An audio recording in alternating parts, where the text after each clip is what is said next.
right, so my wonderful sister Elise is joining me today on this next episode of Real Conspiracies, and we are talking about the movie Constantine, which is a personal favorite of mine. I've talked about it for a long time. It's fun to make fun of this movie, right? Like, I feel like everybody wants to make fun of you for liking this movie, but I've always liked it since I saw it in theaters back in 2005. Is it like the Nickelback of movies? I don't know. It's so interesting, but it has gained a cult following now, and we'll get into that. So let's just start off with what this movie is. And honestly, these episodes are always going to be better if you watch it. So pause it, I guess, come back, watch it. It's a good movie, but let's get into it. So this movie came out in 2005, and it starred Keanu Reeves and Rachel Weisz, and it was based on the Hellblazer graphic novels by DC Comics. I didn't know when this came out that it was a DC movie. Nope, me neither. But I don't think this was before Iron Man. This was before the MCU and then the DC EU that doesn't actually collaborate with itself in any way at all. The whole mess that whatever all of that is. And the guy, I forgot to put his name in my notes, but the guy who wrote the Hellblazer comics, it wasn't called Constantine. The movie was called Constantine. Alan Moore? Thank you, Alan Moore. Yeah. It was called Constantine because he had previously had one of his other movies or his other comics or graphic novels turned into a movie, and he hated it so much. He's like, I just don't want my name on this at all. So they couldn't call it Hellblazer. They had to call it Constantine. Better name anyway. And this was directed by Francis Lawrence, and this was actually the first movie that he directed. It was followed up by crazy. Right, and it's way better than what I would imagine a first movie for a lot of directors. Agreed. And he followed it up with I Am Legend and all of the Hunger Games movies except the first one. I don't remember who directed the first one. I just know that people hated the shaky cam so much that they were like, we need a different director. So they got Francis Lawrence, and he's done Red Sparrow, which, like, out of those, I Am Legend and Constantine are good. I'm not a huge fan of the other ones. Right. Did you ever watch Red Sparrow? I did watch it. Yeah. The books are, I hate being that person, but the books are a million times. That movie was awful.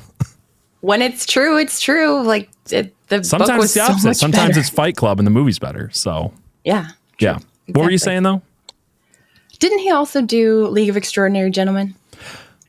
No, actually, that was the movie I was trying to remember the name of. That was the writer. Alan Moore wrote The League of Extraordinary Gentlemen, and he hated how the movie turned out. So he didn't want his name on Constantine. I loved that movie too. I went back and watched it recently, and I realized that it's not a good movie, but I still enjoy it. Like that's like a guilty pleasure kind of movie. So yeah. I'm not going to fight anybody to say it was great. I wouldn't fight anybody over it, but I enjoyed it as well. What's interesting about the director Francis Lawrence is he's directed a few movies, but he's directed a lot of big music videos. He directed Lady Gaga's Bad Romance. He directed Britney Spears' Circus, Beyonce Rule the World, Girls Rule the World, whatever that one is. And I think it's interesting because even though this is not an episode about all the occult symbolism in music videos, that's prevalent throughout is my point. Like, this guy knows how to sprinkle in some occult symbolism. Like, that's kind of his thing. And in this movie, he just goes to town on the occult symbolism. And it's not subtle. It's not subtle, but that's like the first interesting point I wanted to ask you about is like, when I was thinking about doing this movie, what I generally do is I'm like, what is the thing that people aren't seeing? You know what I'm saying? Like, if this movie that seems like a normal movie, but it's got all these freemasonic symbols in it, and it's got all these secret, agendas in it.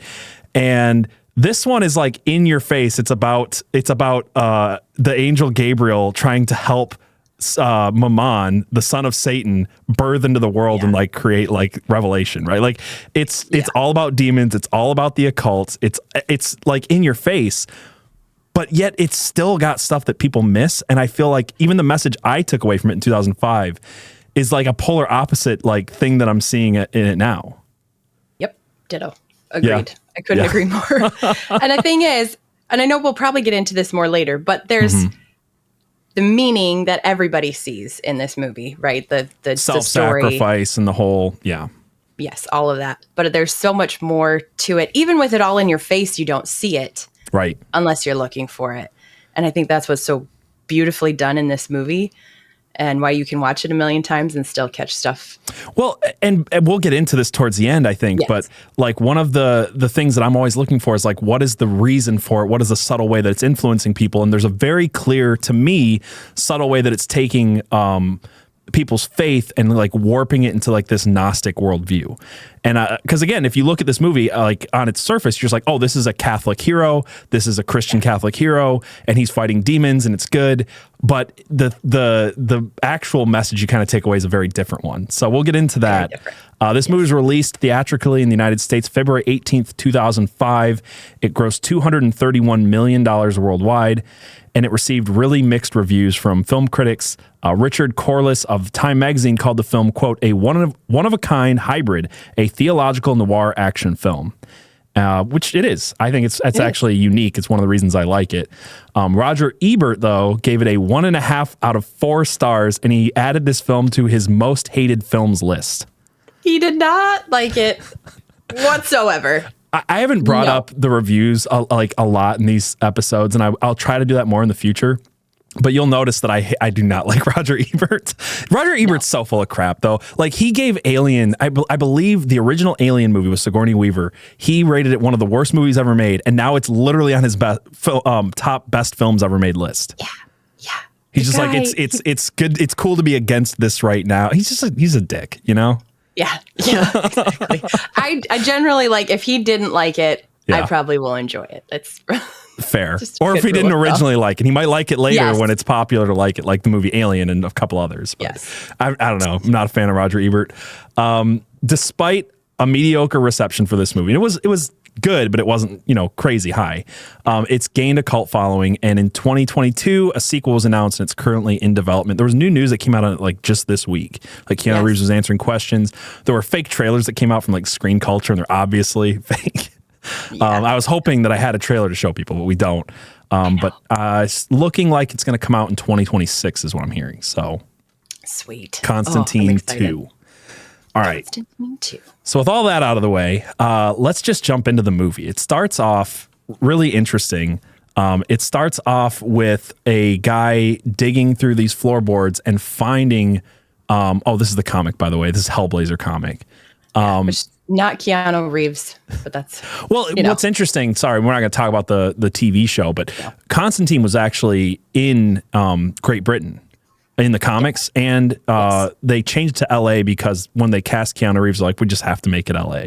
And it fits the movie so great, but there's a TV show, I've never watched it, a lot of people really like it, but you've got a blonde-haired guy in the UK that is more in line with the original comic book, graphic novel. Exactly.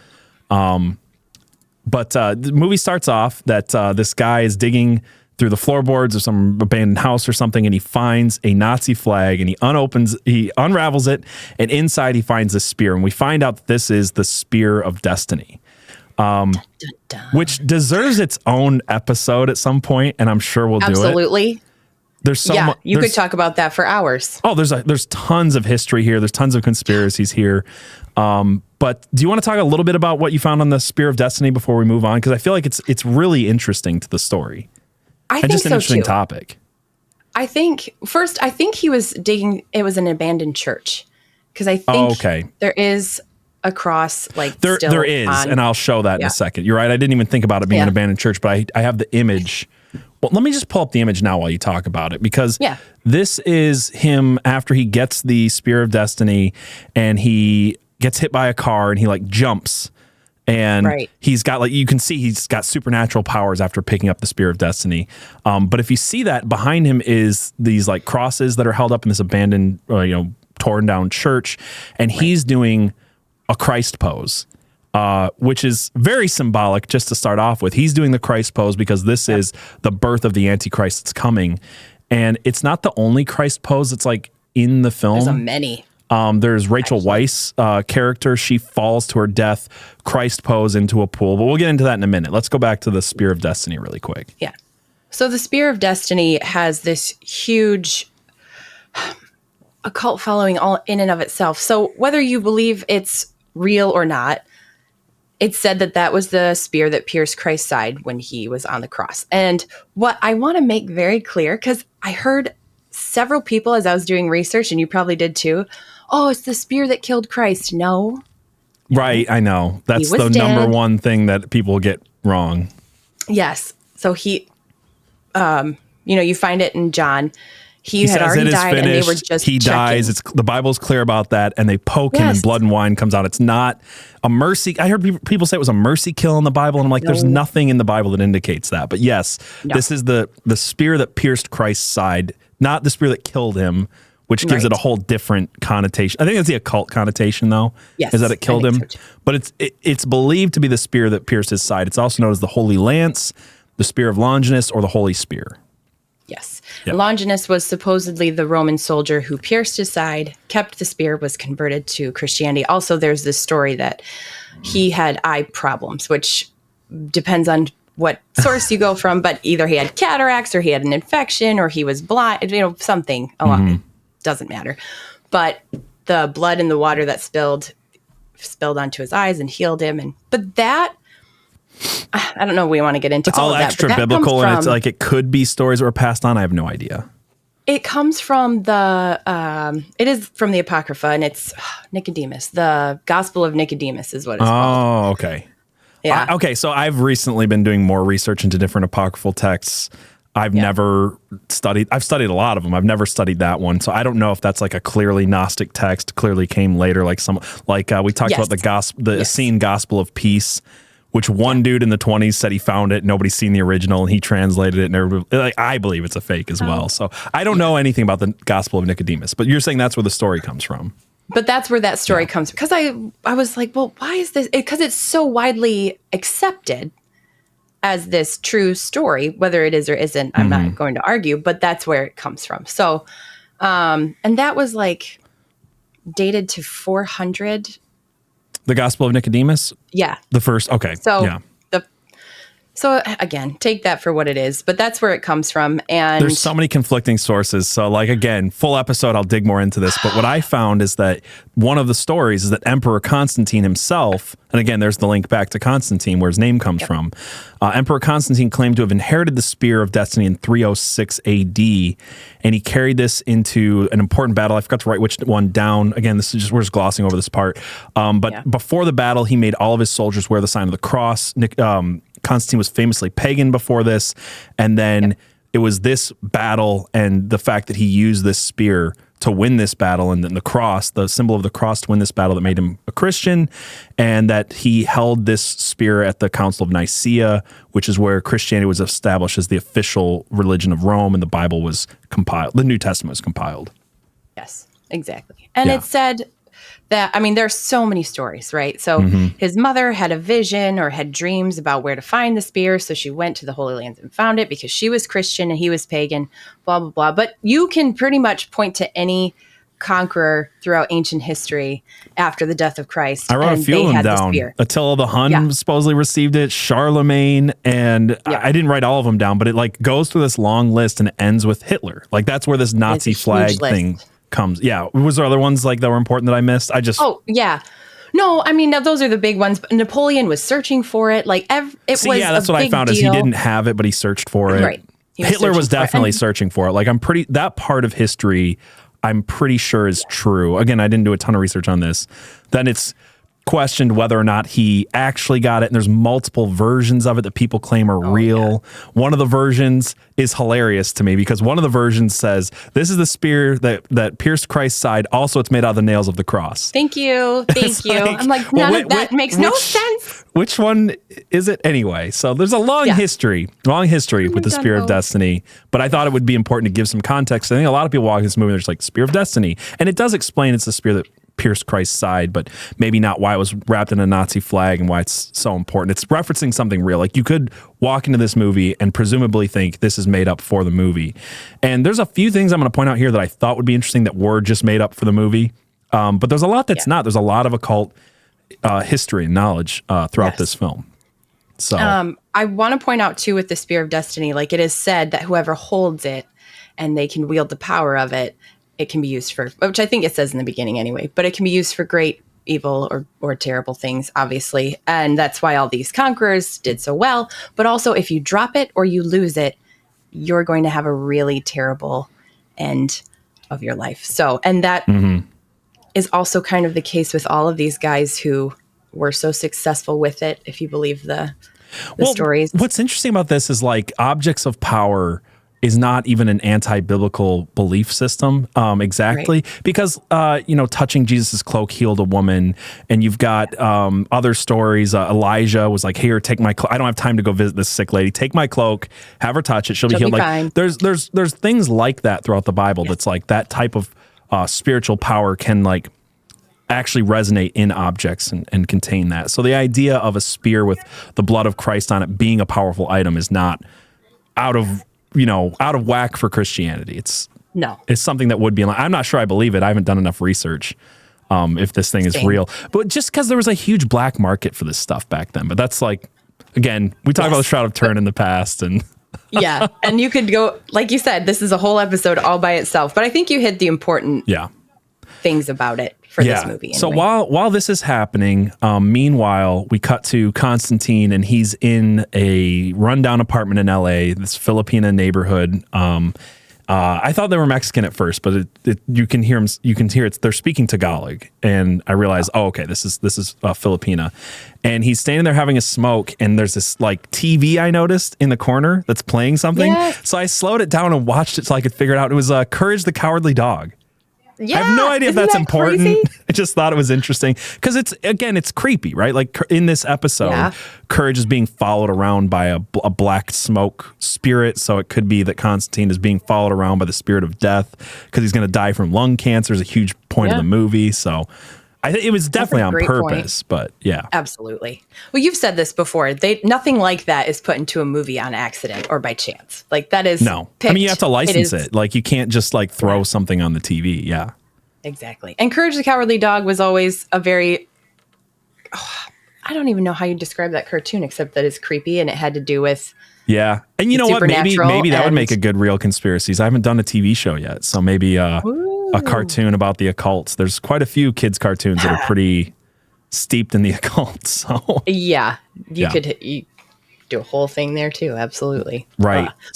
I'm glad you pointed that out. Yeah. In this scene, there's a teenage girl and she's possessed. Her mom finds her possessed. She calls Constantine. She called, I can't remember his name now.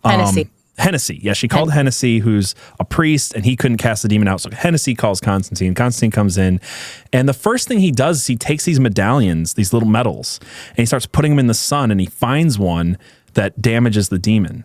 And I was curious what this was because this is like some weird occult symbolism here. Is like the first thing you'll notice is that it looks like a sun, like it looks like a sun symbol for like some type of sun worship.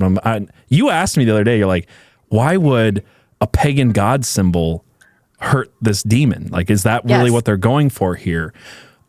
It's really hard to see, but someone actually was able to find out what this was and zoom up on it. And you can see that this is a medallion. I actually looked at this. There's a history of using these types of medallions. Usually it's Saint Benedict, I believe, the patron saint of expelling witchcraft. Yeah, but this is a Holy Mother Mary medallion, and you can look at this. It is in the pose of a sun symbol, and it says, "Mary, conceived without sin, pray for us who have recourse to thee." So he's using. It's very obviously a Catholic thing. He's using Mary as a way to cast out this demon. He puts it on her head and burns her. Did you notice anything else interesting about this? I'm not trying to overtalk at you. Just thought I'd bring that up. Oh, no. You're fine. No, that's perfect because I couldn't find what exactly it was. Oh, Saint Benedict. Well, since you spoke about that, that's also on his lighter. It is. It's on his lighter, the symbol of Saint Benedict. Exactly. Yep. No, I think you hit all the points there too that I had, but I'm glad you found a good visual of it. And what's interesting about this is the demon is doing something that you wouldn't expect. He's like literally trying to chew his way out of the girl. And this is like where the plot of the movie begins, right? Is that these demons are trying to use humans as literal portals into our world. We'll come back to the portal thing, but what they eventually do is they trap the demon in a mirror. Which is fascinating. There's a long history of this. Did you come across any of that in your research, like the history of trapping demons in mirrors and stuff? Not necessarily demons, but just there's so much lore period about mirrors. Again, it's another thing you could talk about for hours because there's just so much.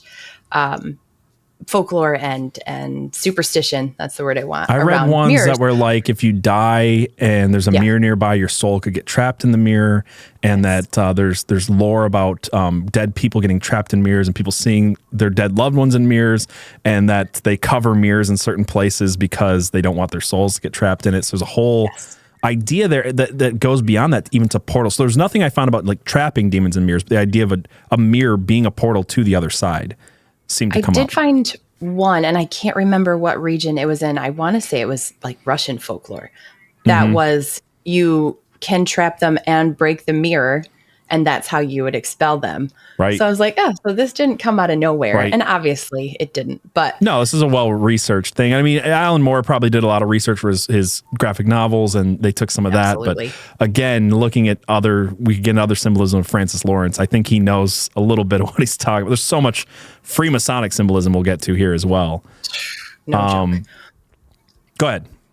But no, just mirrors are a big thing. They're portals. They've been that way. And it's even before mirrors themselves were invented, right? Like, so like any shiny surface, you can go to any part of the world and they had folklore about it. So this has been a thing for a very long time. I don't know. Just, I don't want to get trapped in the mirror. I don't want to get trapped in the mirrors, but yeah. I thought that was an interesting bit of lore there. But the most interesting part to me comes after this. So he does this whole thing, and he goes and sees Father Hennessy again, and Hennessy's wearing a medallion around his neck. And Constantine asks him, hey, can you take this off? And what he's doing is he's blocking a spirit from entering his body, something along those lines, some type of protection. Well, because when he takes it off, he's like automatic reading. Like, I've never heard of that before. It's not automatic reading. He's laying his hands over papers and like seeing things and finding things. Yes.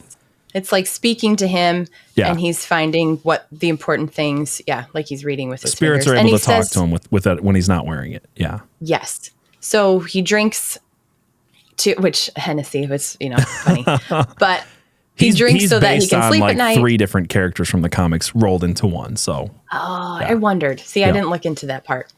But yeah, he tells him to take it off. He's like, you don't need their protection. I need you to help me. And they have a long history of working together anyway, obviously. But you know that from the comics too. And so I do find it interesting that the medallion he takes off takes away that protection. And are you going to pull up the medallion? Yeah, so let's talk about this. Yeah. So what the symbol on the medallion is called the triquetra. And this is an early symbol in Celtic alchemy. And it's an alchemical symbol for earth, water, and sky. And what's interesting is that pagan tribes in Europe use this same symbol to symbolize the triple moon goddess. And there's no name that I could find for this. I've seen it in folklore. If you've ever read the book American Gods, the 3 women, the young, middle-aged, and old woman that change depending on the cycle of the moon is exactly what we're talking about, especially in Eastern European, like Romanian folklore. And so it symbolizes the maiden, the mother, and the crone. And these are the 3 stages of the female life cycle and the stages of the moon. And it's used in witchcraft. I mean, if you look this up, like, eventually Christians adopted to represent the Holy Trinity. So you could easily look at this as I first did and see, he's wearing a symbol for the Holy Trinity. But what should throw you off is the line. I mean, you can see this used in all kinds of witchcraft stuff, right? Like, it's got all this love yourself, speak blessings to yourself. It's drawn in pentagrams. It's very much almost never, like, again, Christians adopted it, but it's really not a Christian symbol at all. And the line he says gives this entirely away. You just said it a second ago. You don't need their protection anymore. Right. Exactly. And I think it's one of those, again, surface level things. On the surface, you automatically just assume it represents the Trinity, and because he's a father. And but the more you know, and you realize, it's. The more you know about this movie, the more you realize that they're not generally fighting demons with the power of God or the power of Christ. They're using other concepts, and we'll get into those concepts in a little bit. But I just found it very interesting. It's like, you look at it, surface level person, Holy Trinity symbol, cool, got it. Take it off. The demons are going to come to you. You're not protected by the Holy Spirit anymore. But that's actually not what he's saying. He's saying the triple moon goddess is protecting you, and you don't need their protection anymore. The protection of the maiden, the mother, and the crone. Exactly. So That was pretty interesting. Chaz's taxi. Did you notice anything about this? The other thing that happens to scene, Chaz is there and he's like, back up your taxi. He doesn't back it up and drops the whole mirror on it. Why? Yeah. There, moved it, John. Like, I love it. First, Shia LaBeouf as the comedic relief was perfectly done. He was. That's not anything to do with what we're talking about. I just loved it. I liked him in this movie. Yeah.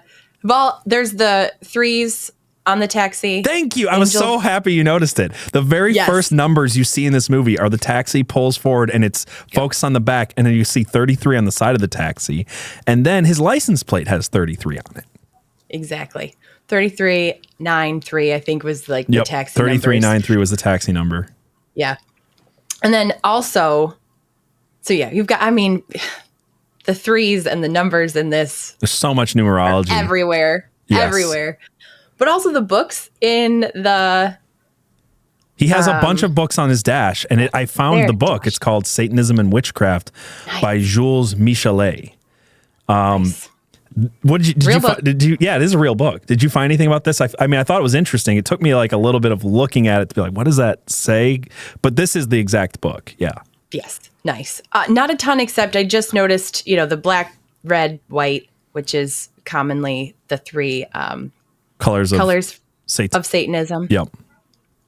And, but it is a real book. And isn't it about how to... So it's a history. It's a history of witchcraft, and it portrays the witch trials, and it argues that medieval witchcraft was a righteous act of rebellion by the lower class against feudalism and the Roman Catholic Church. Like, that is the premise of this book. So he's reading a book. Again, these are tipping the hand of what this is really saying. This is not really a Catholic hero. This is not a story about the power of Christ and the power of Catholicism. This is a story about using demonic forces for your own good, right? There's the left-hand, right-hand path very clear in the later parts of this movie, and we'll talk about it. But if you read what Jules Michelet says at the end of this book, he says, quote, "The object of my book was purely to give not a history of sorcery, but a simple, impressive formula of the sorcerer's way of life, which my learned predecessors darkened by the very elaboration of their scientific method and the excess of detail. My strong point is to start not from the devil, from an empty conception, but from a living reality, the sorceress, a warm, breathing reality, rich in results and possibilities." So he's literally giving formulas for witchcraft rituals and ceremonies throughout the book. I mean, it would make sense why Chaz is reading this book, right? It's like, These are the things that they're using. But the whole book, the whole point of the book is like, look, science has said this is fake. I don't think this is fake. And the church has said this is evil. But really, witchcraft is good. And it's how the proletariat will rise up against, their oppressors and stuff like that. Oh, my goodness. Yeah. Perfect for this. And just to give you a little bit about Jules Michelet, I mean, I think you can tell who he's a part of if you see his picture. For people listening, this is a picture of Jules Michelet. He's got his hand in his coat. It's the hidden hand symbol of the Freemasons. So the guy's got The Freemasons are in this? What? A movie about occult and witchcraft, and it has freemasonic symbolism everywhere? Everywhere? No way. Well, let's talk. Well, okay. Shocked. Talking about freemasonic symbolism, there's so much in John's apartment. Yeah. There's so much everywhere. I mean, you could stop this movie scene by scene and just be like, and there, and right there, and over there. Like, it's numerology everywhere. Comes up and over again. The black and the colors, the colors, the black and white checkered tiles, the pillars.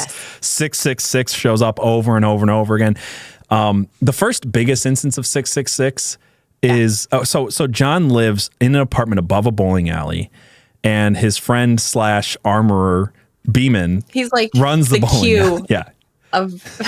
I can't remember the name of the guy, but like the Punisher has a guy that gets him guns. Like, this is like that guy for but you're right, the Q of the occult world. I like that. 007, exactly. So the name of the bowling alley is Bowl, which doesn't seem that weird at first. I looked into like, is there gematria here? And then I just started thinking to myself, I'm like, hold on, 3 B's lowercase are 3 6s. And if you think that's a stretch, this is the image on the wall of the bowling alley. It's just 3 6s. Yeah.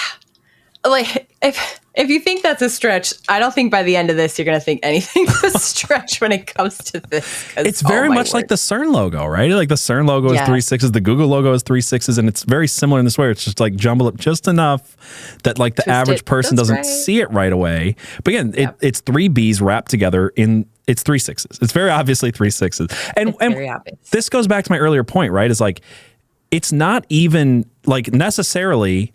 It's not even that they're hiding it, because the point is that the movie's trying to allude to the fact that this is about the coming of the Antichrist. So you're going to have 666 symbolism show up. And one of the other ones that's a little bit more subtle, but still very much there, is this scene with the elevators, right? He's got 3 elevators lined up in a row, and they all say 51. And if you think I'm crazy, you have to actually understand how occult numerology works. Like they do this type of stuff. If you've read, like adding numbers together is a very normal thing. So 51, 51, 51, 5 plus 1 is 6. You get 6, 6, 6 lined up in this shot. You make sure to get all 3 elevators in the shot. It's only there for a brief second. Yeah. Yeah. What were you going to say? But I think you see that too in the apartment. It's not 6s, but in the apartment when he goes to help the little girl, when they're bringing the mirror in, it reflects the numbers that were on the door. And I think it's like 4, 7, I think it's 3, and it adds up to 13. Yes. Okay. I was going to go there later, but let's talk about that. Okay. We'll come back to his apartment. So let's talk about numerology for a minute. So 437 or 427 is what you're trying to say. That adds up to 13. Yeah, right. And, it's I can math. No, I can't. You're a woman. It's math. I get it. That's right. It's hard. It's woman math. But you do see this a lot, right? So when Rachel Weisz's character, when she's playing Isabel, she plays twins. She plays Isabel and... Why am I blanking? I should put names in my notes. Angela and Isabel. Angela, thank you. Angela and Isabel. And when she's playing Isabel in the scene at the mental hospital, she peeks her head out of the door, and what you see 2 symbols here. You see the one-eyed symbolism, obviously, of the occult, of the all-seeing eye, and that comes back a lot in this movie. Everywhere in this, Yeah, there's the scene where he kills Balthazar and the one eye is left. Gabriel's literally wearing her hair over one eye. And the next thing he says to her is, through the whole movie. And the next thing he says to her / him, we'll get into Gabriel in a minute, but is you still watching me with your all-seeing eye? Like it wasn't subtle at all. But what you see here, you see one eye symbolism above 427. 4 plus 2 plus 7 is 13. 13 it's the number of rebellion. It's a very, just like 33, it's a very important occult symbol. Exactly. I noticed a scene with cop cars where there's 2 different cop cars that say 427 on them. I tried to add up the numbers on all the cop cars. They don't all equal 13. But what Deanna pointed out to me is that 2 cop cars are from 2 different precincts, and they both say 427. So it's like, why would you have 2 different precincts here? Because they had to have 427 there as many times as possible, and it shows up over and over and over again. This adding to 13. That's so much time to put into, that's so much detail. Yes. To put into this, which is always the thing, but still, it blows my mind every time. They take the time to put them in. If you're not a movie person and you don't realize how much effort is put into framing a scene and making sure the colors are right and the people are wearing the right t-shirts, it's so detailed that this stuff doesn't surprise me. So when I see we have to get this number in this scene, or we have to film this scene on the 51st floor and get the angle of the shot to make sure we get a 666 in there, none of it surprises me. It's all intentional. They don't just go to a random floor in a building and go, hey, this one works for filming. It's very intentional stuff. So absolutely. Did you notice another scene with an obvious 13 in it? Yeah, but I was thinking of the billboards, but I don't think it's on those. There's a billboard. I think I can't remember what it is. 107.5. So 101 plus 7 plus 5 is 13. But right before that billboard, he's standing in front of a 76 gas station. 7 and 6 is 13. Yeah, that's right. And it's pretty prominently featured. And this is where he's attacked by Legion. He's attacked. I say Legion. They give it a different name, but it's a bunch of bugs that are possessed by a bunch of, I don't know. I always call him Legion. I don't think that's actually what he's called. That whole scene with that demon to me has always been kind of odd, even for this, as far as, was it a bunch? Was it just one? Was it? Apparently, Legion, according to the story, it's not a bunch. I call it Legion because it's it seems like it, but I think they call him, oh man, I should have put that in my notes. They call him Bugman or something like that. Some stupid name. Really creative name. Whatever. Or Vermin Man or something. It's some dumb name. It's from the comics, though, apparently. Gotcha. What else I noticed is the first thing that bothers him. He sees a crow fly by, which is a bad omen. And then his hand has a crab walk on it. And the crab is cancer. The crab is cancer. You know, the sign of the crab is cancer. And he has cancer. So there's like that symbolism going on there.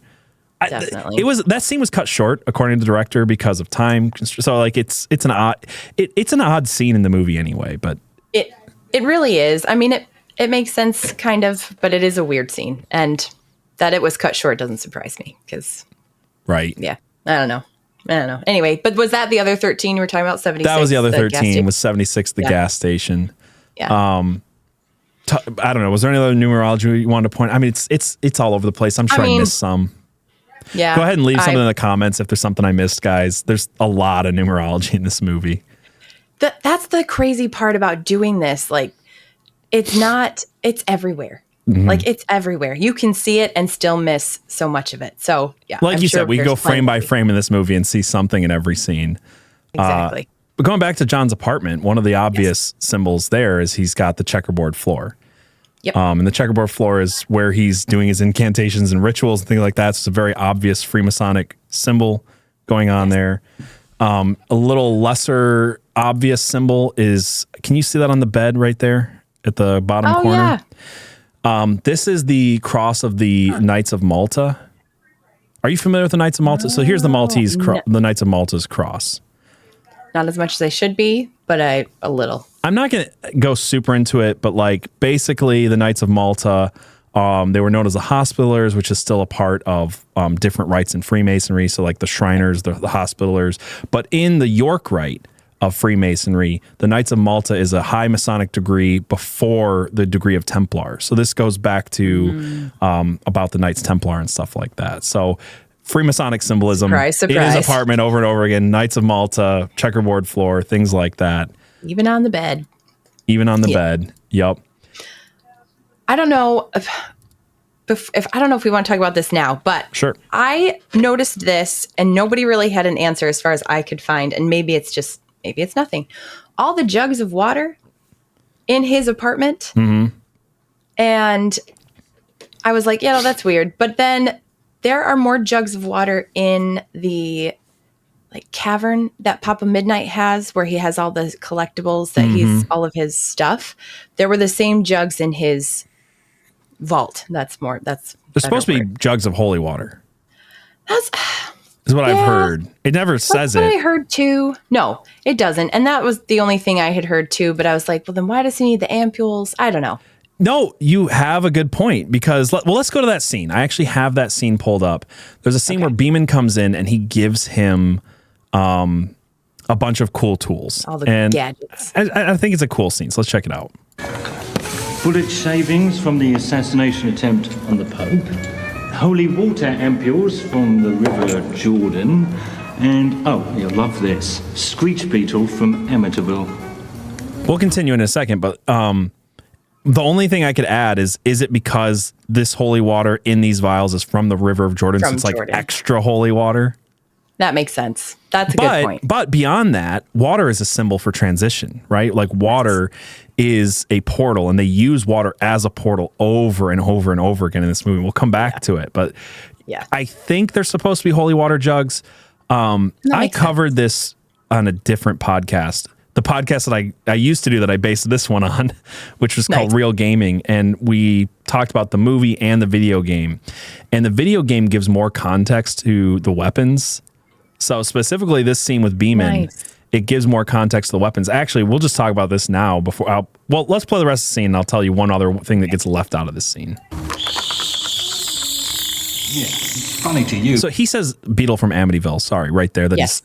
I think he means the Amityville house. I thought so too. I was pretty sure the guy was possessed and killed his family. Yeah. Okay. Mm-hmm. But to the fallen, that's like nails on a chalkboard. What is it exactly with you and bugs? I just like them. Yeah. Who doesn't? Yeah, easy there, hero. It's dragon's breath.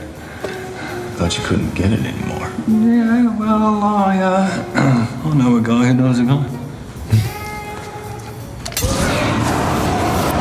So there we go. We got his cool weapons. Nice. What gets left out of that scene is a weapon that he does use. He uses the dragon's breath. He uses all of these weapons. Yes.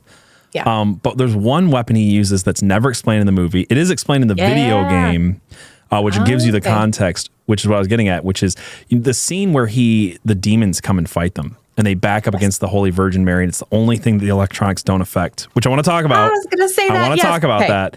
We will. He pulls out a piece of cloth and he lights it and holds it up and banishes the demons, right? Yep. I thought it was like a piece of the Shroud of Turin at first, which I'm like, how would he get that? What he gets isn't any more realistic, but it's a piece of the Shroud of Moses. Moses. Yep. So it's supposedly dug up from the tomb that Moses laid in, and it's the shroud that covered Moses' dead body, and that is a powerful item, and he uses that to banish the demons. But that's left. They filmed the scene. This scene was longer. They cut that part out of it for time, I guess.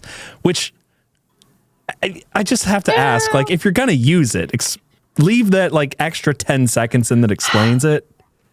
That's another thing to talk about. There's so much to talk about. So I'm sorry if this is all over the place. We'll come back, but just remember, I want to talk about that because I think it's very intentional that they talk about certain things and leave other things out. We can talk about that later. We can talk about it now. What are your thoughts on it? Because I'm curious. My thoughts are twofold. So I think it's one thing where, as a writer, if you don't give too much detail, you give yourself a lot more room. You're not confined by all these rules, right? Sure. And I'm not saying it's just this scene. There's so much in here that is not explained. And yeah, you can be like, oh, time. But also I think it's, if you know, like it might be a not, because I know this was also explained in the comics. Well, it's about occult knowledge, right? So like occult knowledge is like, don't give away too many secrets kind of stuff, right? Exactly. Like here it is, but we're not going to tell you what it is. So I don't know how much is one way versus the other, but that was my thought with the whole Shroud of Moses and more and other things in this. But, but I guess that was alluded to a lot also in the comics, the Shroud of Moses. True. And again, it's weird because this movie doesn't play up the comics at all because Alan Moore didn't want his name on it. So. Oh no, he was like, I don't want royalties. I want nothing. Like say he donated based on Hellblazer. Yeah, nothing. He just didn't. I don't know. He didn't want anything to do with it. I wonder if there's other reasons why he didn't want anything to do with it. I don't know anything about Alan Moore. Maybe I should have looked into him. But maybe he's like, maybe I just don't want anything to do with Hollywood's weird bastardization of my stuff. I don't know. Maybe I think what I read was just he was so ticked with how it went other times that he had done this, and he was ticked that Keanu Reeves and it was in L.A. and it wasn't. Oh, yeah. Okay. I could see him being mad because he's like, my character's British. And yeah. Okay. You're just spitting all over it. Anyway. Yeah. They did some other things for time and budget purposes, like the guy the Mexican guy that found it makes no sense why it's in Mexico. It was supposed to be in Turkey, but they're like, we're not going to go film in Turkey and explain how this guy flew here and stuff. We're just going to have him jump a border, which is the most racist and funny scene in the movie. We have to talk about. He literally walks up to a fence and just jumps it like in one single bound. And I was like, if you're going to give a Mexican superpowers, it would be the fact that jump tall border fences in a single bound. Just can't stop thinking Mexican jumping beans. Terrible. It's terrible. That's hilarious. It's just a great stereotype there. So yeah, it's like that's not even supernatural powers. That's just because he's Mexican. It's just he didn't need the spear for that. Right. He had it in him the whole time. I think we also made the joke earlier, cheesy joke, that Hitler just dropped it off there on his way to Argentina. That's what it is. That's why it was in Mexico. Why not? It had nothing to do with. I mean, it's as good an explanation as anything, right? So it never says Mexico. Maybe he's coming up from South America. I don't know, but that would be funny if it was if it was Argentina, though. I'm pretty sure it's in Mexico. A Nazi flag. Yeah, I'm pretty sure it is too. But that would have been just icing on the cake there for conspiracy stuff. So exactly. Yeah. Beeman also has another interesting item. Do we want to talk about this now? He has a Bible, a very specific Bible. He says it's the Bible in hell. And that's like where Angela's like, oh, there's Bibles in hell. And I tried, did you look into, I couldn't find any other reference outside of Constantine to a Bible in hell. It seems to be made up for this movie. But it falls so in line with Freemasonic ideas, right? Absolutely. First of all, it's just like the idea is forbidden knowledge, right? Like the idea is that the Bible that we're given is not the whole story, that there's more story to be found. This is a Gnostic concept, that we've got Gnostic Gospels that we talked about earlier. I've read most of them, the Gospel of Judas, both Gospels of Thomas, all things clearly written way later with a very different agenda. Absolutely. Freemasonic agenda, you could argue. I mean, I think it's all the same, right? They're all pointing to this same concept of a left-hand, right-hand path that if you follow the Gnostic Gospels to their conclusion and you follow like Freemasonic ideas, Kabbalistic ideas to their conclusion, it always comes back to one idea, and that's Lucifer, the light bringer, right? So we talked about this on our Freemason episode, so you guys can watch that if you want to get more of my full take on it. But the short story is that if you read people like Albert Pike and you study these things, what you'll come to is that Lucifer is who they call the light bringer. He is not the same as Satan in their idea, right? That he is the good guy who gave us the knowledge in the Garden of Eden. And this is like more of that. This is more like, this is the forbidden knowledge God doesn't want you to have, and Lucifer, the light bringer, will give it to you. And that's why the Bible in hell falls so in line with this whole concept. Lucifer, the Luciferian Gnostic Kabbalistic Freemasonic idea, though, is that Lucifer, the light bringer, is on the right-hand path, and that Satanic ideas are on the left-hand path. And I just want to bring up this tree of knowledge. This is the Kabbalistic tree of knowledge. And if you follow it, you'll see on the one hand, you've got glory and judgment and intelligence. I know this is flipped here because I guess you're supposed to be looking at it from the other way. So that on your right-hand side is the left-hand path. As confusing as that is.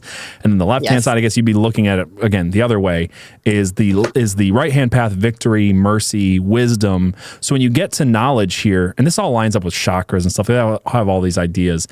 But this idea of knowledge, right? The idea of knowledge is that your knowledge can come from two sources, and one of them is Lucifer, the light bringer, the giver of wisdom, and you can also come to it from a demonic way, and that will still bring you, like the thing that I keep coming back to is it's all the same, right? It all brings you to the top chakra, the crown, the crown chakra, that it doesn't matter which path, because they both lead to enlightenment. And I think this movie's making that case a lot. Right? Yeah. So it's not even give me your thoughts on it, because I don't want to get too off on a tangent here, but it seems like the basic premise of the movie is that God and Satan are equals. Like this is the whole point of the checkered tiles, right? You've got the black and white in equal balance, the chakras in equal balance. Equal balance is a good and evil. Star Wars is a Gnostic fairy tale through and through, because the whole point is that you need balance to what's good and evil. You need an equal amount of left-hand, right-hand path. Exactly. And this is the same thing here. And it's interesting because he says that to Angela when they first meet and they're walking and talking, I think after the That's really I was going to go with it. Yeah, I'm glad you caught that. Yep. He says it. God and Satan are like, or God is a bully with a magnifying glass. We're ants and God is a kid with a magnifying glass. That's it. Obviously says it more succinctly than it's basically what he says, though. Yeah. Exactly. So you've got them both on the same plane. Yep. A wager between equals. Yes. And even when you meet Lucifer, like he saved us from his son who would be worse. Like he's still kind of a hero in this movie. And we don't need to go down this tangent either until we're ready. But like God is very distant throughout this whole thing. And it's... again, it's because the concept of God in these Gnostic concepts is that God is Yaldabaoth. He's this distant creator God, and he created us, but he's not really good. And that there are different forces, good and evil, but they're not really... You get what I'm saying? Like, it's not... The more you look into the concepts that come up throughout this movie, the heroes are not the Christian Catholic heroes that they pretend to be. They're these Gnostic concepts of hero and villain, right? Like you said, Satan is kind of the good guy in this story in a way. Yeah, in a way. And I mean, Lucifer's still Lucifer, if you will, but he still is the better of the two evils, and you don't hate him. Yeah, exactly. And Peter, I got to just give a shout out to Peter Stormare. Absolutely fantastic acting. He was so good. That's amazing. He was so good. He came up with the concept for the outfit and the manner, the whole thing. The script was way different. They had him as like some BDSM dude. So like, yeah, exactly. Really glad that Peter Stormare had some input on the portrayal of Satan because he did a good job. It was so good. Yeah. I don't know where else I want to go. Well, I want to come back to that. I'm sorry. We're jumping all over the place. Yeah, I know. It's hard because there's so much. Yeah. I'm trying to go through it in like somewhat of a chronological order, but we can go off on whatever tangents you want to.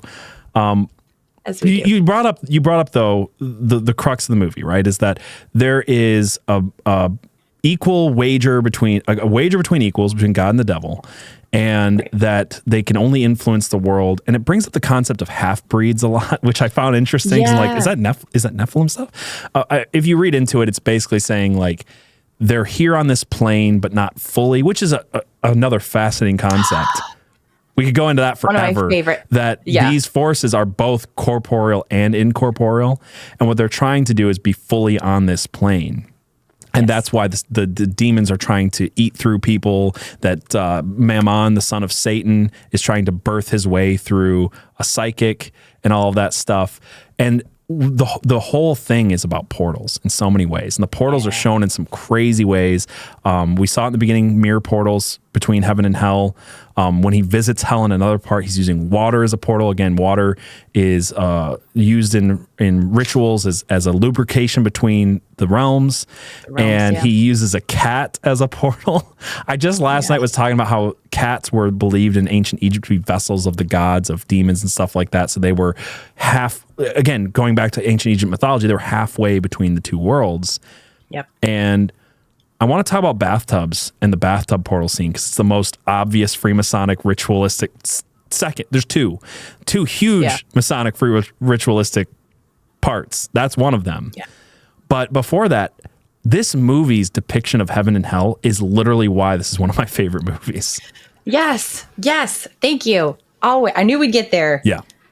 That's what turned me on to this movie the first time I watched it and why I loved it. And it's so funny because you and I maybe the only two people in the world who will like reference this movie. I do it all the time. In a theological discussion. I do it all the time. It is by far the most visually accurate portrayal of the concepts of heaven and hell as I see them through the Bible. Not just the way I see them in like my own weird way, but the reason that is because the more I study this stuff, and you can study it from a Christian perspective as I do, and you can study it from other perspectives, but what keeps coming through is that aliens, demons, angels, Nephilim, things like that are, whoever's talking about them, if they research this phenomena enough, we'll just talk about the alien phenomena for a second, right? Which I believe it's the same phenomena, right? They will say that these beings are both corporeal and incorporeal. They're half here and they're half somewhere else, that they are existing on this plane of our reality and another plane simultaneously. This is what alien researchers come to. This is my belief on the reality of fallen angels and demons and things like that. And it's this movie's belief on it. I think that they're correct. They show hell as a barren wasteland, which is how it's described in the Bible. He based it on like the after effect of a nuclear fallout, which is an interesting visual thing. But again, this halfway point and the dimensional thing is so interesting because the way I see it is like they're layered on top of each other. And that people who can see into these other realms, who can see, you can call it from an esoteric perspective, seeing with your third eye, and they make that reference a lot in this movie. Or you could talk about it in the sense of Elijah in the Bible, which is opening up your spiritual eyes, what does it say? The scales fall from your eyes, the weights that are holding your eyes shut become open, and you see these realms are layered on top of each other. And I think it's fascinating, just to give this a little bit of biblical reference. One of the things that I think we get so wrong as Christians about talking about heaven is we see harps on the clouds in a distant place. And the Bible's pretty clear about this, and yet we miss it. So we've got 2 Corinthians 5:1-6. It says, we will grow weary in our present bodies, and we long to put on our heavenly bodies like new clothing. This is the part everybody misses. For we will put on heavenly bodies. We will not be spirits without bodies. It's explicit. It's right there. It's explicit. And everybody thinks we'll become totally spiritual. That's a whole Gnostic concept that goes back to early church, that we live in a matrix, we're not real, and that the other reality is more real. It's like true in some sense, but it's not like purely spiritual, right? There is a physicality and a spirituality that are married together. And the Bible talks about in Revelation 21, 1-5, it says, "Then I saw a new heaven and a new earth. For the first time, heaven and the first earth passed away, and there was no longer any sea. I saw the holy city, the new Jerusalem, coming down out of heaven from God, prepared as a bride beautifully dressed for her husband." It's talking about heaven and earth merging. So when you see the depiction of realms overlaying each other, and you read Revelation about how it says that we will be given a new earth, it'll be renewed, we'll have new bodies, but they'll be physical and spiritual, fully merged together. Right. It's like a kaleidoscope, and it's just lining up. And I think that's how I see it, and I think this movie sees it that way. So I love the movie for that depiction alone. Sorry, this is my favorite part of the whole movie, so I'm not trying to rant, but no, rant away, because you're so right. And I think that's my favorite part of it too. Is when I first watched it, I was like, I have never been able to explain that concept. And so when you have an artist or you have imagery that perfectly shows it, one on top of the other. Some people I was listening to a podcast, they're making a joke about like, oh, well, it's supposed to be the same as here. And what if you take away this and that? And I was like, okay, but time isn't the same. And the idea Those are other concepts that everybody comes to, whether it's through religious studies or through alien studies. They come to the idea they're also time manipulators. These realms and these dimensions, these beings don't exist. They can manipulate time, the fourth dimension, in a way that we can't, because we're like on this track, this trajectory, right? Got this, yeah. And it shows that whenever whenever he goes to the other side, time freezes on our side. It's very different. Yeah. It's just the single best visual depiction of the realms of heaven and hell and earth, and how they influence each other and how they're overlaid on top of each other. Exactly, bar none. And if anybody has any other ones, I'd love to hear it, but this to me, like, I always suggest this movie as the way that I see these things from reading the Bible and from my studies. A biblical perspective. Yeah, I do. Absolutely. So it's sad that like the church doesn't. We've made everything too spiritual. I'll stop ranting, but I've said it a million times on our show. Everything's purely spiritual, and there's no physicality to it, and it just doesn't match up with Genesis 6. Doesn't match up with Revelation 21. It doesn't match up with Corinthians. Because it is a Gnostic concept. That's the reason why it's a sticking point to me. And the Gnostic idea, Jesus wasn't even physically real at all. Right. Anyway, so. But portals, so we're talking about worlds that are overlaid on each other, and that there is an ability to cross between the dimensions. Sorry, were you going to say something before I move on to the portal thing? Yeah. And then I lost it. Sorry. I'm so sorry. I hate when I do that. No, it's me. I can't hold on to a thought for more than 2 seconds. Something about that. If it comes back to me, then it comes back, and we'll. I'm just like JoJo the Indian circus boy with a pretty new pet, and I just can't shut up. So. What happened to your face? The bathtub ritual scene is the most like freemasonic, bar none. Right there in your face. Exactly is what it is, right? And it's the inverse, right? Like what we're constantly seeing in this movie is it's about the inverse, right? You've got the birth of Christ, you've got the spear, and that through the inverse of it, that you will get the birth of Satan's son. And that you will, so instead of baptism, you have a type of hellish baptism, a way of using a portal between heaven and hell. And we've talked about this on other episodes. Our Matthew Perry episode, we very specifically got into this.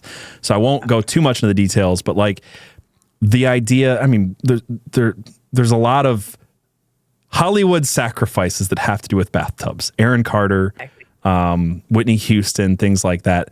And there is a concept of using a bathtub as a portal. It's shown in music videos. Rihanna's music video does this really well. And this just shows it perfectly. It's literally him drowning Angela in a bathtub, so that way she crosses between this side and the other side and comes back with powers. This is a type of ritual that's done. I don't know. It's so well depicted.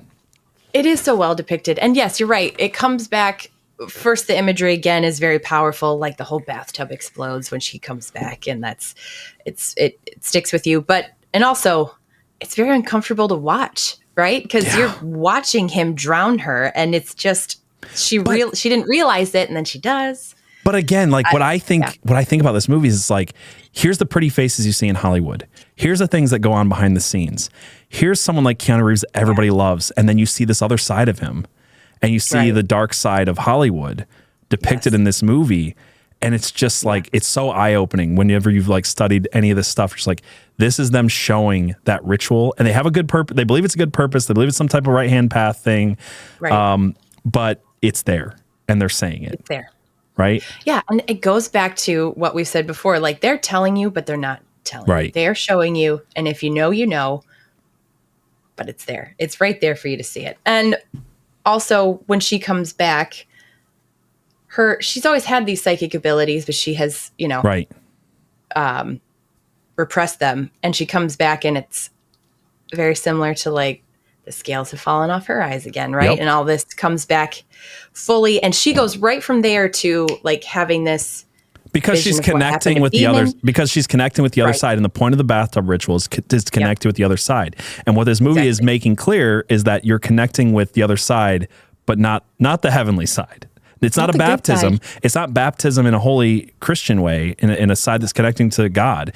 It's connecting to something else, but it's making the case that connecting people through this type of inverse baptism ritual is good somehow. It's very clearly making this point over and over and over again. Again, if you look at this movie from a first perspective, you've got good Christian Catholic dude fighting demons, but then you look at the ways he's doing it, and he's like connecting to the powers of hell over and over and over again.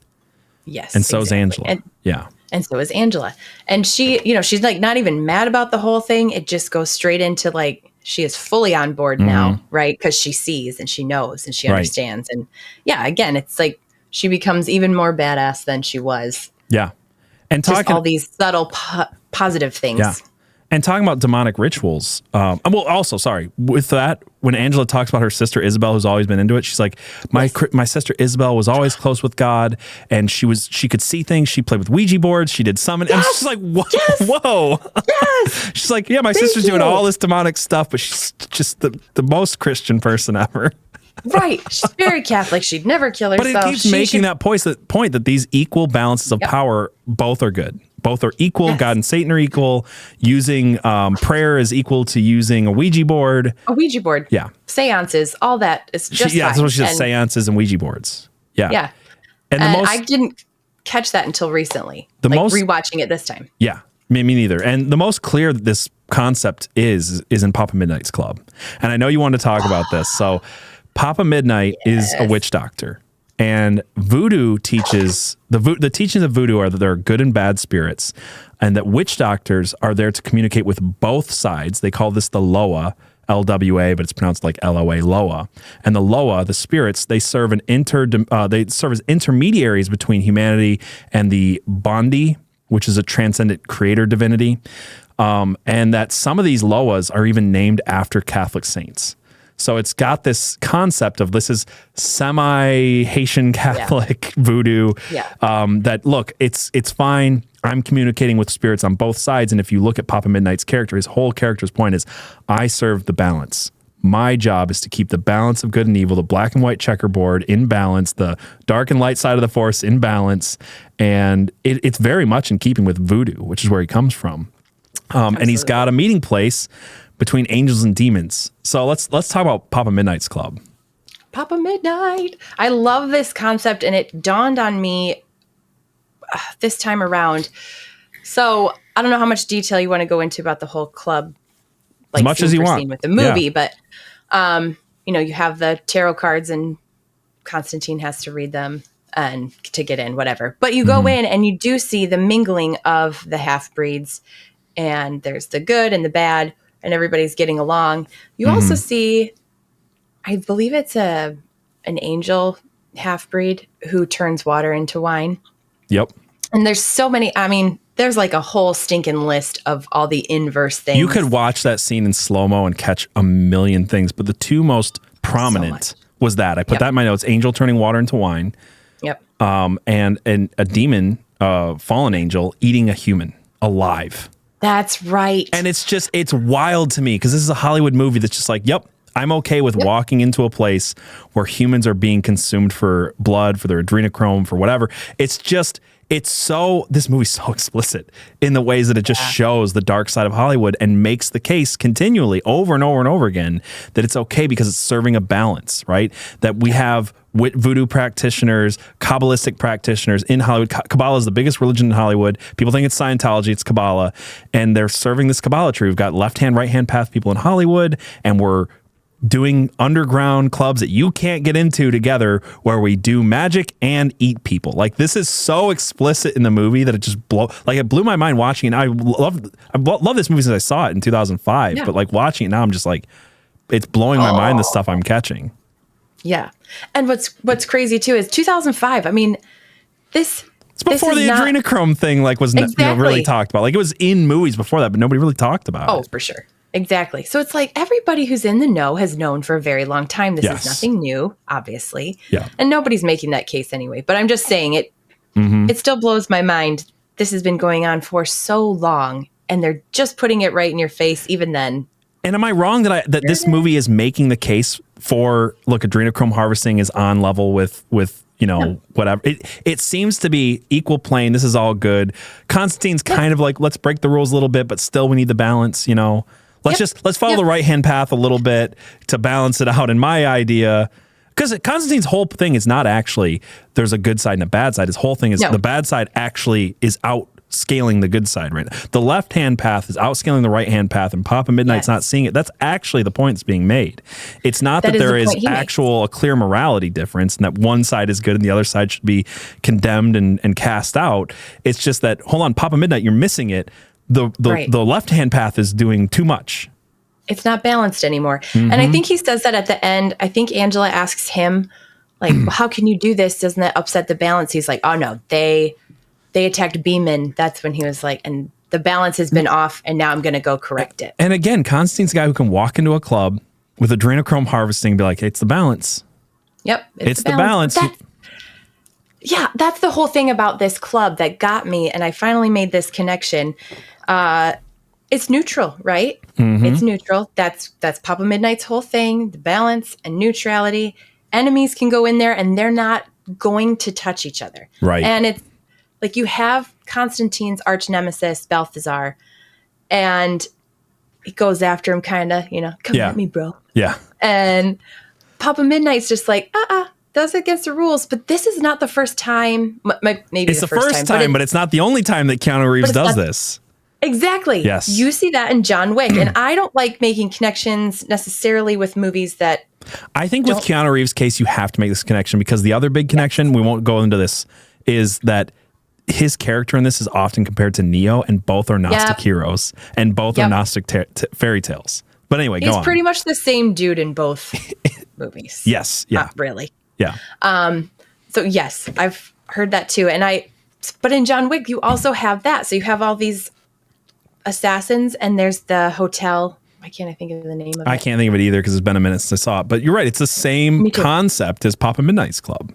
Yeah. And what gets me is what is holding these people to their neutrality? And is it the power of Papa Midnight in this? Is it everybody needs something from this kind of it makes you wonder if they're showing you something that exists in Hollywood, right? Well, I think that's exactly what they're showing. Yeah, is that there is a rule set, and you can do the things in the right place around the right people.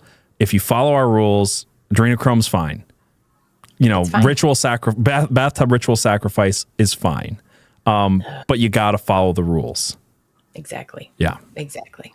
So it's just interesting that Keanu Reeves is in two different movies like that, or that there is this concept continually shown in Hollywood. Yeah. Yes, exactly. Yeah. So again, they're telling you. Hollywood loves to talk about itself. They just do. They're so self-obsessed. They're talking about themselves in every movie. Some of my favorite movies are just movies, and I know, whatever, they're just self-indulgent Hollywood movies. Kiss Kiss Bang Bang is the one that comes to my mind. It's a very self-indulgent Hollywood movie. I enjoy it. Look, it's like my friend Thomas, Paranoid American, said. He's like, if they're going to give you propaganda, at least let it be enjoyable, right? And I think that's kind of the point of this show. Is like, I enjoy movies. Let's talk about the propaganda. Get to do a bit of both. Balthazar, you brought up, is in Papa Midnight's Club. I thought there would be a real demonic character in history based on him, and it's kind of yes and it's kind of no. Balthazar translate to Lord protects the king, kind of.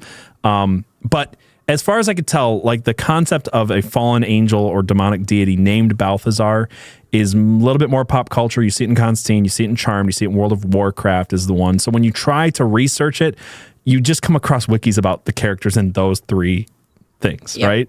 Yep. Exactly. But Daniel, this is interesting. Daniel, when he is taken into Babylon and he's given a new name, his new name is Belteshazzar.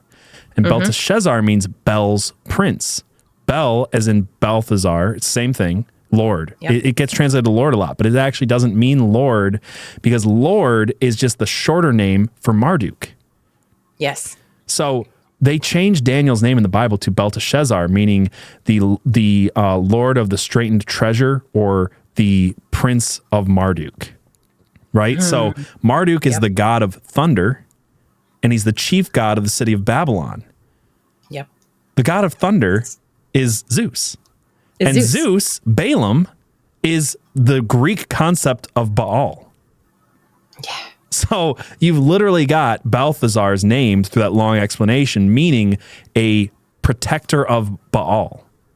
So it's an interesting bit of lore. It's just I couldn't find like a reference in any demonology texts or anything that like And you know reference it's a very intentional name. Oh, 100% it is. Like you made that connection. They obviously knew the connection when they named him that, but yeah. Exactly. Yeah. So even if there's nothing per se about him in that name, it's still very intentionally done. Yeah. You're just not going to see it if you don't. Yep. The other name that should jump off the page at people that's actually mentioned in the Bible is Mammon. So in this story, the son of Satan is named Mammon, and Mammon is the god of material wealth. The Bible says you cannot serve both God and Mammon. Some people think this is a bad translation because Mammon is the Greek word for wealth. So what's happening here is it's personifying wealth as a demon. I agree with the translation, by the way. I agree that worshiping Mammon is worshiping a deity of wealth, a fallen angel deity of wealth. But that's my point in that is there's no reference outside of this movie really that Mammon is the literal son of Satan because there's no Bible in hell. There's no Antichrist is literally the son of Satan birthed through psychic. It's movie stuff, but Mammon is a real concept in the Bible, I believe a real fallen deity. So do you have any and again, a very intentional, of course, just that, like that, even if there's nothing per se, it was still intentionally done. And it still makes sense in a way like that the story would make sense. And you were saying something about, you can't serve two masters. Yes. And I think that comes back to Gabriel in this as well, which we can. Let's talk about Gabriel. Yeah. So let's talk about, before we get into Gabriel in the end scene, let's talk about how he meets Gabriel. So the first time you see Gabriel in the movie, super clear. This is one of the top 3 most clear Masonic symbolisms in the movie. And it's Constantine walking through this library on a red carpet over a checkerboard floor between pillars. I'm not going to explain the whole checkerboard floor thing, but it is, because we've talked about it before, but this is a freemasonic thing. Is you've got the pillars of Joachim and Boaz, and they are the left-hand, right-hand path of the ultimate feminine, the ultimate masculine, and that if you walked on the checkerboard floor between the pillars, you reach that top chakra. It's the same imagery over and over again, and it's not me making this up. I've read actual Freemasonic websites over and over and over again. It says it's the same concept in Kabbalah, and this is our concept, and this is what it means. So that's not just me jumping to conclusions. It just is what the Freemasons say it is. So again, their rituals all take place between the pillars of Joachim and Boaz, which are the 2 pillars in front of the Temple of Solomon. And they go over the checkerboard floor, showing the balance, again, between light and dark that they believe in, and the balance between the ultimate masculine and the ultimate feminine. And I'm not trying to just push my own website too much, but if you go to conspiracypill.com, we have a new article called The Toxic Feminine, the Satan is Trans. And the concept is, again, what you see over and over and over again is the ultimate concept of the Luciferian deity that they do worship is the ultimate masculine and the ultimate feminine brought together between the pillars of Joachim and Boaz. It's over and over and over again. In this movie, going back to Gabriel is played by a woman, and all the literature around the movie call it a man because it is a both. It's an actual they them, not just like the blue-haired people on TikTok they thems. You know what I mean? The OG they them. It's an actual blending of the ultimate masculine and the ultimate feminine. That is Gabriel. Yes, exactly. And they do it so well here because I think Tilda Swinton is so androgynous. She plays this androgynous character very well. And it's very intentional. And if you weren't hit over the head enough with the Freemason stuff, which I don't, especially in this movie, it's everywhere. It's not just you making conclusions because of your research. It's literally hitting you in the face all the time. But then they meet each other, or they're talking, and she constantly has the hair over her eye. And what does she say? Oh, he says to her, Constantine says to her, like you said earlier, lost the line. You're keeping an eye on, you're watching keeping your all-seeing eye on me. Yeah. That's it. Yeah. Yep. So again, like, if you missed it he walked in. He throws the Bible on the checkerboard floor. It's also, I just got to point out, it's a massive Bible, which is in Freemasonry, depending on your region, it's going to be different. I know some people try to use this in, Freemasonry is a type of Christianity. It's a type of Gnosticism. But what they'll do is in a Christian nation, specifically, you'll see a Bible. They have to have a Bible open on the altar at all times. If it's in a Muslim region, it's going to be the Quran. If it's in a Jewish region, it's going to be the Talmud. They have to have a holy book open in the middle of this altar at all times. So what you see here is, again, walking on the checkerboard floor between the pillars to the Bible. And what does he do? He throws it. He closes it and throws it on the floor. Yeah. So it's this like, it's showing you what the Freemasons really think of the Bible is what I think. Yeah. And it's a big statement. And that this movie was not about Catholics, Christians winning over the demonic forces. It's more in line with the book that we saw in Chaz's thing, which is actually witchcraft is a good thing to fight against the powers that be and so forth. And it's just over and over and over throughout this movie. Exactly. So that whole scene is very obvious again, if you know what's up. I also, not to give kudos, but they write it so well that it's not crazy that he just threw the Bible on the floor. You know what I mean? No, but you would believe that because his whole thing is like, I just want to get into heaven and God won't let me. Yeah. And there's a tension there. Exactly. So kudos, I guess. I'll just keep saying I see all the problems with the movie. I'm going to point it out and do the show about it. I still enjoy the propaganda that it is. It's still an enjoyable movie to me. Yes.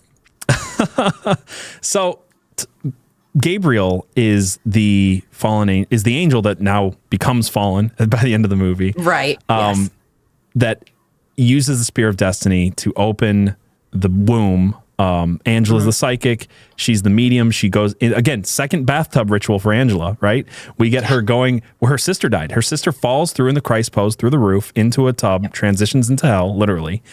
Angela uses a bathtub to transition, come back from hell. And then a third time, she uses the pool that her sister died in to literally go to hell and be impregnated by, not impregnated, I guess he just like, it's kind of impregnated.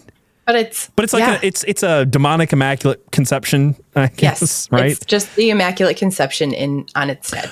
Yes. I never thought of this before. Sorry, this just hit me. Yeah. There's a scene over and over throughout the movie. I don't know why this just now occurred to me. One of the things that Rachel Weisz says about this movie, she's like, I wanted to kiss Keanu Reeves. Like that was one of the reasons I wanted to be in this movie. That was a big thing. And they never kiss.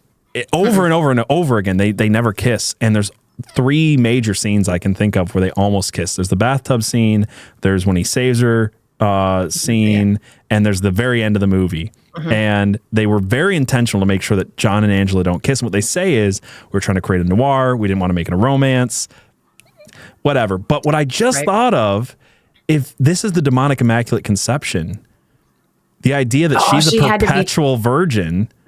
No, I'm serious. No, it just dawned on me too. She had to be the perpetual virgin. She's the demonic Virgin Mary. Oh, That's You're why they were so right. intentional about making sure they didn't kiss. Oh, that makes so much sense. That makes so much sense. Yep. Because a kiss means something else on film. Exactly. Oh, wow. Exactly. So they had to keep her pure for the ritual. So anyway, Oh my she goes to hell through another bathtub ritual, immaculate Yeah. conception of Satan's son. And when she comes back, Constantine notices that there's a spirit in the room. And you can see it because there's a shadow cast in the ceiling that shouldn't be there. And then he uses these tattoos on his arms and he says, "Into the light I command thee." And he forces Gabriel to be visible in the light. This is interesting for a few reasons. One, because nobody can command angels except God. And as we find out, that's because God no longer favors Gabriel. So that's why Constantine is able to do this. But let me show you a picture of the tattoo. So this is the tattoo that he has on his arm. Mm-hmm. And when I looked into this, you can see it. Here's a picture of what it looks like drawn out if you get a good look at it. Nice. So it's this fire symbol inside of a triangle. Triangles are interesting in occult because the angles of an equilateral, what is it called? A equilateral triangle? Whatever, all angles are the same triangle. I'm not a the 90 degree, right? Yeah. Geometry. I almost said geologist. I don't know geometry though. I don't know either one. I don't know. They're all 60 degrees, 666. Yes. My point, right? Yep. If you look into this symbol, it's actually the alchemical symbol for the philosopher's sulfur. It's not, as some people said, the alchemical symbol for sulfur. It's close, but the philosopher's sulfur is actually a totally different concept. Not going to go deep into it, but it is a red powder that they use to create the philosopher's stone, which makes me think red mercury, but actually red mercury is another secret philosopher element that doesn't exist on the periodic table. It's brought up over and over and over again, different episode. This is the magical tool of transmutation. So let me ask you this. What is the textbook definition of alchemy? The layman's Turn one thing into another. Well, the most right? layman, yeah, kind of. But like, what's the most layman's explanation that alchemy was never anything interesting? It was, don't worry about it. It's turning lead into gold. So you hear, okay, that's what the lead into gold. Oh, it's just about turning lead into gold, it, right? It's like you've never read An Alchemist then, because that's not like that was a thing they tried to do, but it's not like the thing they tried to do. And even a lot of alchemists that I've listened to are like, yeah, that was a metaphor for like something else. We talked about this on the Gold Juice episode. Anyway, the magical tool of transmutation, Philosopher's Stone. One of the things they tried to create with the Philosopher's Stone was an elixir of life. This is basically how can we create eternal life through this alchemical process, links to adrenochrome, all of that stuff, different episode. But the philosopher's sulfur is also believed to be the key in making magic or making words into magic and turning thought form and spoken word into a physical reality. So this is deep. It's manifesting. It's deep alchemical stuff. So he's using a symbol for manifesting, for an alchemical symbol for speaking reality or speaking thoughts into reality, right? Yes. So it's not an accident this is symbol on his arm. It's just very interesting history that this is like all alchemical stuff going on. Exactly. And it's all right there. It's like, okay, so in the comic, bear with me. So in the comic, he's supposed to be like this wizard and also an occult detective. Yes. And they don't really talk about the wizard stuff, but that makes me think like wizards, they cast spells, right? Mm-hmm. So they're putting their words and manifesting them into real things or whatever. Right. So loose, weird connection, but just more of that. Like he was a wizard in the comics and that kind of. He is in the book. I mean, he's in the movie too, in a way, right? Like he's using alchemy, he's using witchcraft, he's using whatever occult tools at his disposal. Exactly. You had more to say on Gabriel. I didn't have a ton of my notes on Gabriel, but I have thoughts. So what did you want to say with Gabriel? Well, a lot. So, okay. Yeah. The reason also that he knew that Gabriel was there was that's how Chaz died. Mm-hmm. Yep. And so, Chaz died by an unseen force smashing him into the ground. So he knew something was there. Yep. Yes. That to me is also very like, I don't know if it bends the rules per se, but it's not really discussed. Like that Gabriel so violently killed him. And when Hennessy died, for example, Balthazar was there and he was tricking him. He made him see things that he didn't. Hennessy was drinking himself to death and thinking that he wasn't. Exactly. Yeah. The imagery there, by the way, not to jump over, one of the most amazing scenes in the too. whole movie.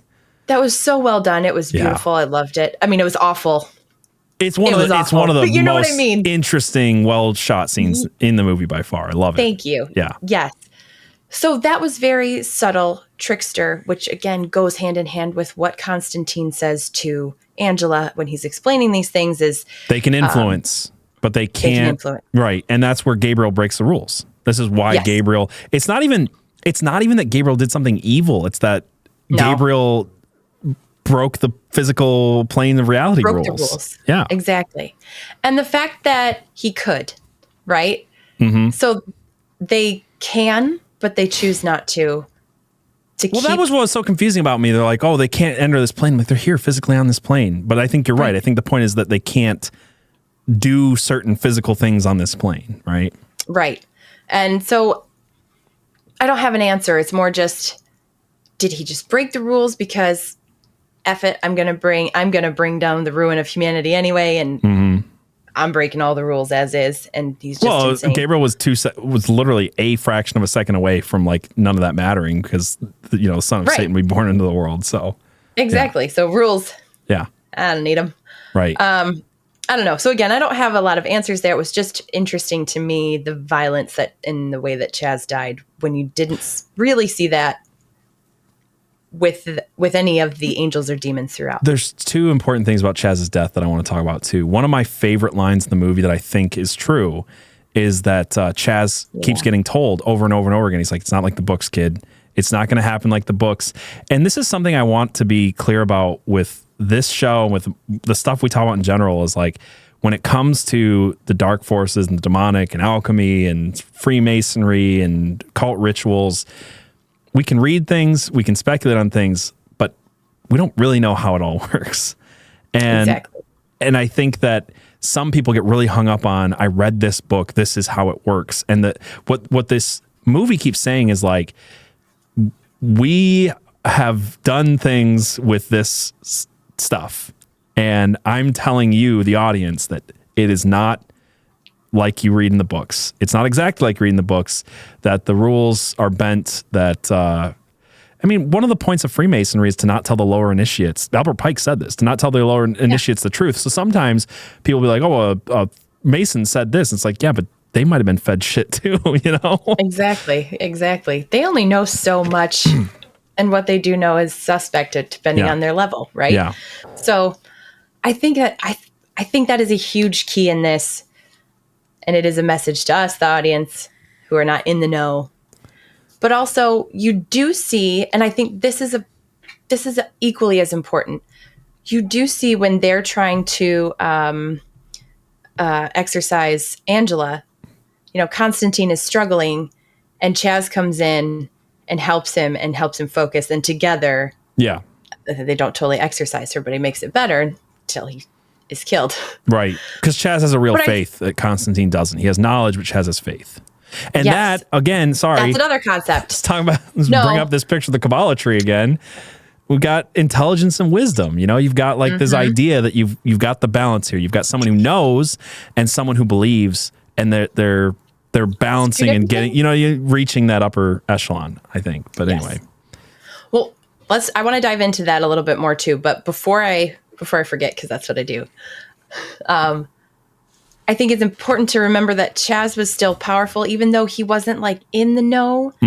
What he did know was enough to make a difference. And that's scary in a lot of ways, right? Yeah. Or it's scary in that if you only have the book smarts and you don't have the experience, kind of like what they're saying here, he was still effective.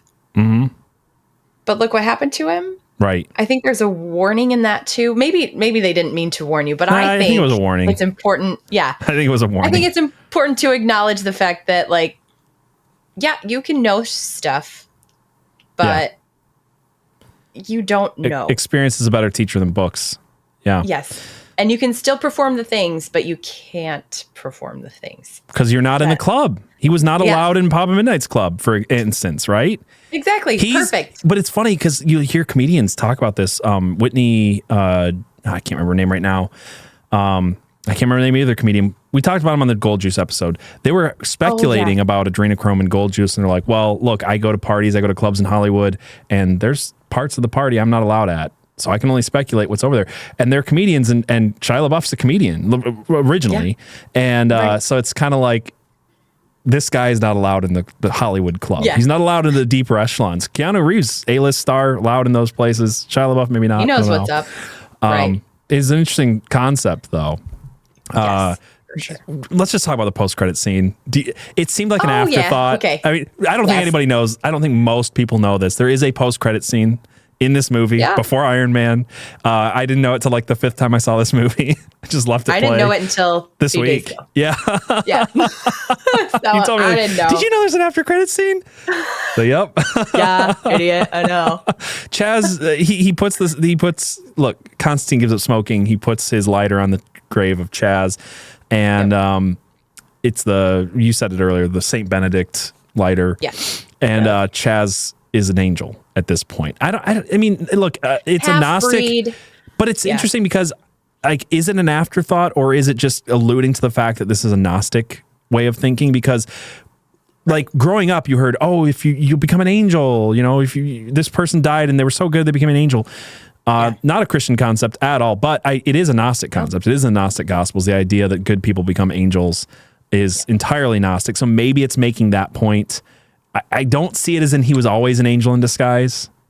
No. Because Constantine could see the angels in disguise. So, like, exactly. It wouldn't have been a surprise to him. Yeah. Somebody made the connection. I don't buy this, but somebody made the connection that it was because Papa Midnight prayed over him. I saw that as well.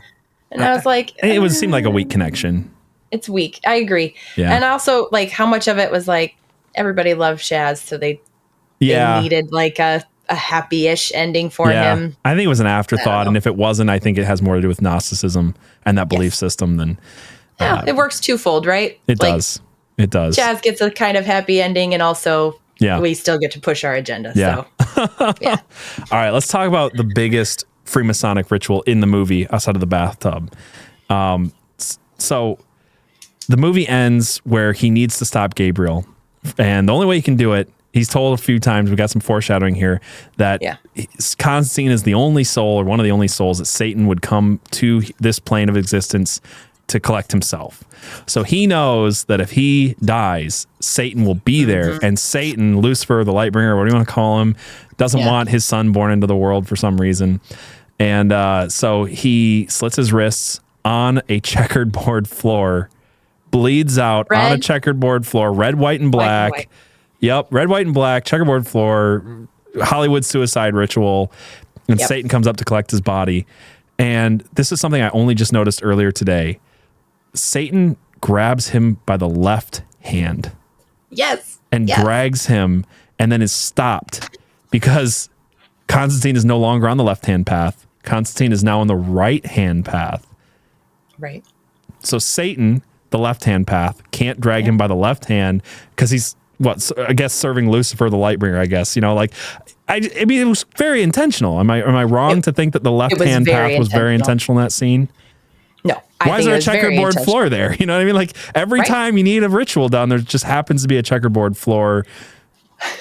It just seems so obvious. The whole thing. It was. Yeah. Yeah. They just had a really good deal on black and white tile and to save money. Well, because the rest of the building doesn't have it. It's just like that hallway where he drags him all of a sudden has checkered board floors.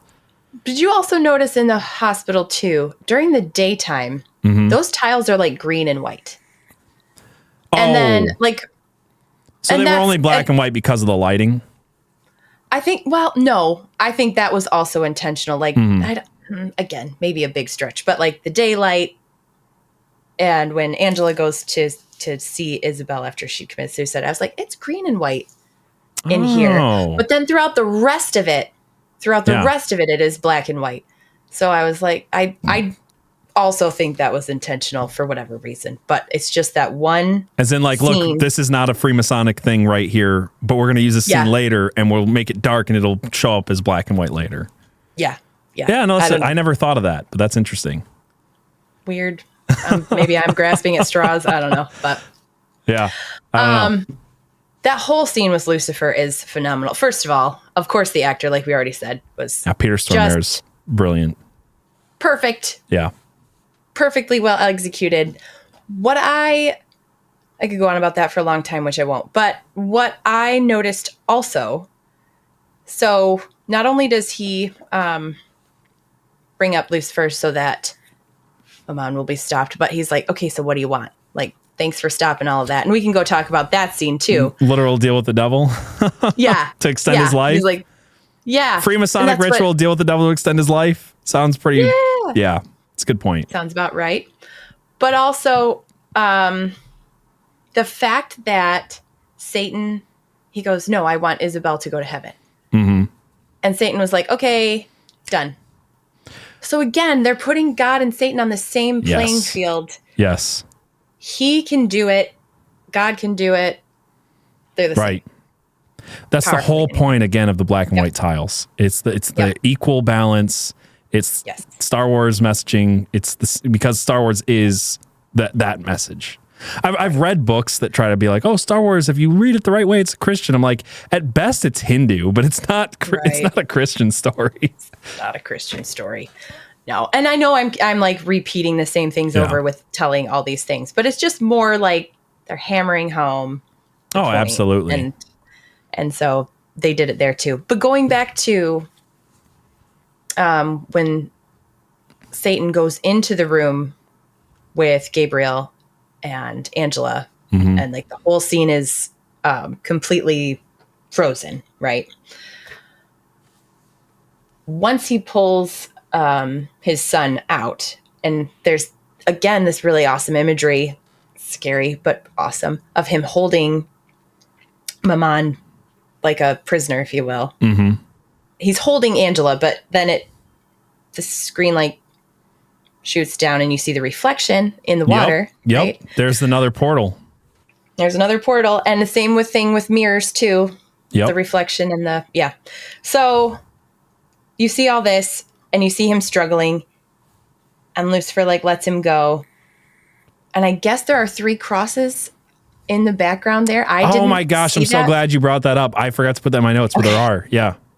Yeah. I didn't see it. I wasn't looking for it. I had found that out later after I'd rewatched it. But I was like, again, just turning all these things on their head. Yep.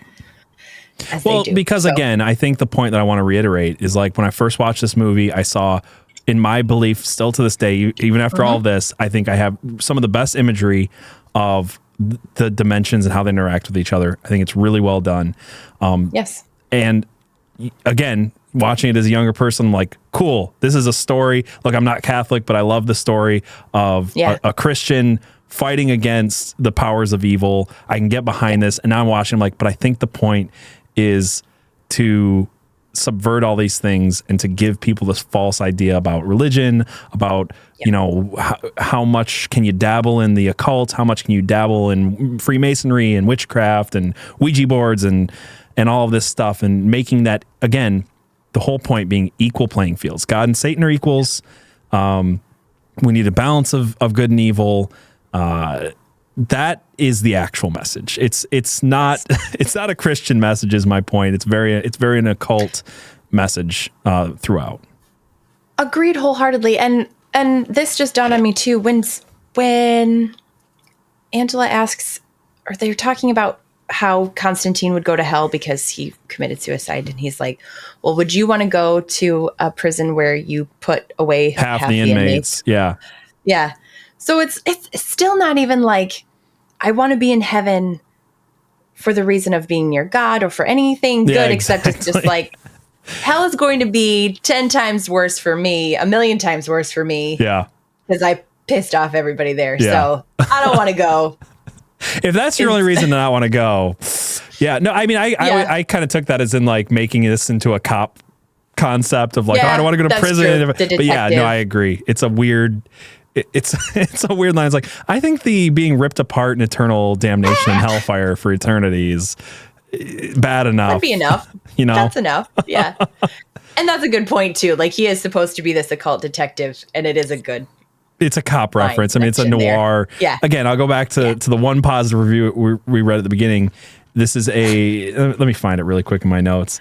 He says, it's a one-of-a-kind hybrid, a theological noir action film. So, yeah. And it's so well done. Like, I will fight anybody. I love this movie. I can see, like you said, I can see all the things and not agree. It's good to point out the things. But again, like, I'm going to enjoy a little bit of my propaganda while I'm at it. So exactly. Like, hey, this is what I'm given. I'm going to enjoy it anyway. Well, thank you so much for joining me on this episode. Do you have anything, closing thoughts before we head out? We could still talk for like another 45 minutes about everything. So. For the sake of everybody listening, watching. I was thinking to myself, I'm like, I don't want to make the episode longer than the movie, but I could. But I could. I could easily do that. Yes. Yeah. There's so much to say here. Let's do this again sometime. You have your people contact my people. This just means have mom call me. So right. I'll talk through mom. Thank you for letting me be here. This was so much fun. Thanks for being here.